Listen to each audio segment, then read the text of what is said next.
बदकिस्मती हमारी ये है कि अफगानिस्तान के बारे में हमारी पॉलिसी पहले भी जैसी थी अभी भी वैसी है।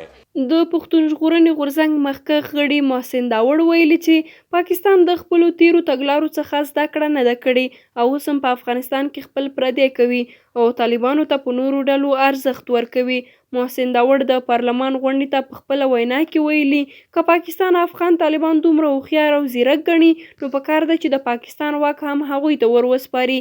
محسن داوړ دا خبرې د پاکستان د ولسمشر عارف علوي د ټویټ ځواب کې کړي دي. د یادونې ده چې عارف علوي ویلي و چې د پاکستان لپاره د کرونا وایروس سره سم دویم ستر خطر افغانستان کې نامني ده او هیله یې څرګنده کړې چې افغان طالبان او د دوی هیوادوالو ته امن نصیب شي. تر دې وړاندې د پاکستان د بهرنیو چارو وزیر شاه محمود قریشي هم ویلي و چې افغان طالبان ډیر هوښیار او ځیرک دي. د پاکستان د کورنیو چارو وزیر شیخ رشید هم وایي اوسني افغان طالبان ډیر مهذب دي او په ټوپک د خپلو فیصلو کولو پر ځای په خبرو اترو باور لري. د قومي اسامبلۍ غونډې ته په وینا کې محسن داوړ زیاته کړې چې د حکومتي وزیرانو دا بیانونه د افغان دولتي چارواکو لخوا په افغانستان کې د لاسوهنې تورونو ته وده ورکوي.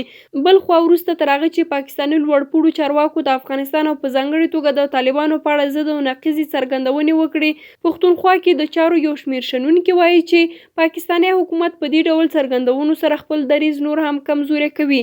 دوی وایي پاکستان ماشومانه څرګندونې کوي، یو خوا وایي چې طالبان له امریکا سره خبرو ته کینولي او بیا وایي چې دوی پر دغه ډله نفوذ نه لري. د دوی په وینا دا ډول څرګندونې نور هیڅوک هم نشي منلی ځکه پاکستان په تیرو 20 کلونو کې ډیرې تیریستونکې څرګندونې کړي دي. په ورته وخت کې د ملي عوامي ګوند ویان زاهد خان بیا ویلي چې پاکستان په پټه کومه نوې لوبه پیل کړې ده. د هغه په خبره پاکستاني حکومت په دیر باجوړ او ډیورنډ کرښې د څیرمه سیمو کې نوي کمپونه جوړ کړي دي او دا د پښتنو د راتلونکو بدو ورځو نښه ده. زاهد ټینګار کړی دی چې افغان سوله کې د پاکستان د نه همکارۍ لامل دا دی چې دوی پوهیږي په دغه هیواد کې د جګړې دوام پنجاب نه بلکې ډیورنډ ته څیرمه پښتون میشته سیمې اغیزمنوي او د هغوی بیا دوی په کیسه کې نه دي.